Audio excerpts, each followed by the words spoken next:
This is the only show on the internet that is produced by two corgis, Finnegan and Moby. Today we are talking about how reading provides an escape from life's stresses. If you've never felt burned out before, don't worry, because you will. At some point, an escape is probably going to be something you need. And today I'm talking about one of the healthiest forms of escapism in existence, which is reading. We're also talking about the Red Queen hypothesis, using the act of reading books to escape life's stresses, and the headspace I personally get in order to get the most out of reading. So the corgis have picked 3 quotes from famous writers and artists to discuss, which I've featured in the thumbnails. And if you stay until the end of today's video, you'll be able to 1, read more books, and 2, enjoy the books you read more. Whether you love reading and do it every day for an hour at a time, or if you're just trying to start and maintain a daily habit.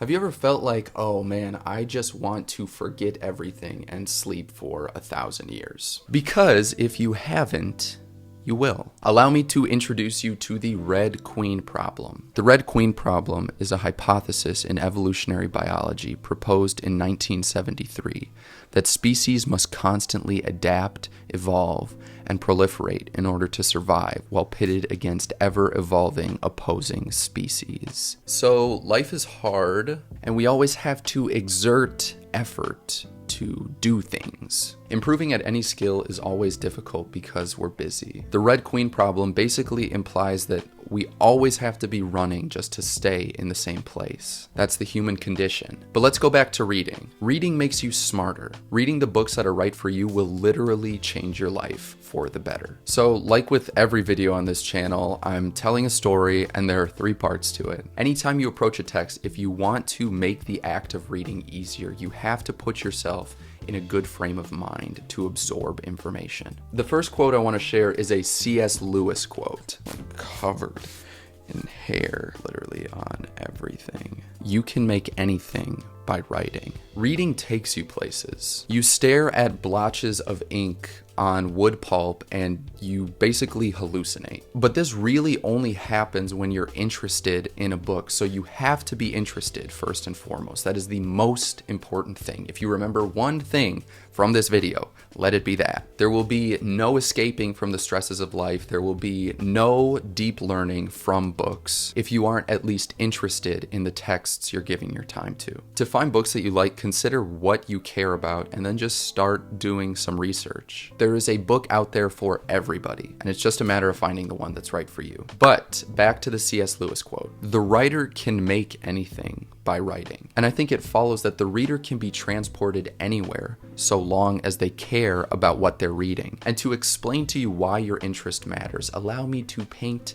a little picture. So just yesterday, I was exhausted. I was sitting on my bed, staring into space, trying not to think about the 1,000 things I have to do. Emails were coming in, texts were coming in, phone calls, deadlines were approaching. I wanted to retreat from the world and sleep for 1,000 years. And as I'm getting older, I'm starting to realize that a big part of life is just moving from point A to point B and never really arriving at B. Does that make sense? What do you think?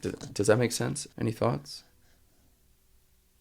And I say this because reading is objective. I can track my progress through a book. And I'm just gonna say it, like, I think that even if you only read 20 pages a day, even if you only read 10 pages a day, I think that's a dub. I think it's a small dub. It's a win for you. It's like how doing the dishes or like cleaning your apartment or your house, if you have a house. I don't have a house. It's finding little things that help you feel like you're accomplishing something throughout the day. That's what reading can be. At the same time that it can also help you learn more. Reading is a meditative exercise that is good for our brains, and it can help us live better lives if we plan accordingly. Which brings me to the second quote the corgis picked out for me today. And again, we're doing this because it will make the act of starting and maintaining a daily reading habit easier, even on days when you feel exhausted. The famed 20th century writer Anaïs Nin said, "We write to taste life twice. in the moment and in retrospect. Reading can be interesting and helpful in the long run. Reading the right books for you is like attending classes, lectures at a prestigious university, except you don't have the overly expensive tuition that will prevent you from doing things like, say, owning a house. And you also don't have the academic snobs. But maybe you want the academic snobs, and I get that. That's fine. You know, we all want snobs in one way or another. Okay, the second quote, we can taste life twice when we read. But what does that mean? How does it relate to the escape that reading can offer us? For starters, to return to an earlier point, it means something different for everyone. That's why I can give you book recommendations, which I do on Twitter, for example, like often, but I can't tell you what books will be most useful for you. Again, you have to do that lifting. So here's what you should have in mind when you're looking for a book. I think the books that you should read should, yes, interest you, but I think their subject matter should also feel like it is directly applicable to some part of your life. Maybe it's objective, maybe it's more subjective, maybe the book is nonfiction, maybe it's fiction, maybe it's poetry, maybe it's just essays and blog posts online. What's important is that as you're reading the text, you feel like you can use the information you find elsewhere in your life. The words, the sentences, you want to have the impression that you can use them, that you're finding little nuggets of wisdom that you can apply to your life. What you're basically going for is you want every text you give your time to make you feel as though you're getting a personally valuable taste of life. And why is that? Allow us to introduce our next quote. The 1929 Nobel Prize winner, Thomas Mann, said, "A writer is someone for whom writing is more difficult than it is for other people." So writing books is difficult. It is not easy to write a book. It takes a lot of time and focus. And I think when we talk about how reading can offer us an escape from the stresses of life and also help us to improve the quality of our lives, it's important to understand what goes into a book in terms of the time and energy that the writer invests. Like I mentioned at the beginning of this video, we are all exhausted. Everyone is very tired. The Red Queen problem is what I'm talking about. We all have to run as fast as we can just to stay in the same place. When we find a book we deem worthwhile, one we can get lost in and escape into, one which feels relevant to our lives, and then we add to that a layer of appreciation for the time and energy that went into the creation of the text. At least for me, I feel this connection with the writer, with the creator, with the artist that crafted this work. It's one of the reasons why I think escaping into a book we're interested in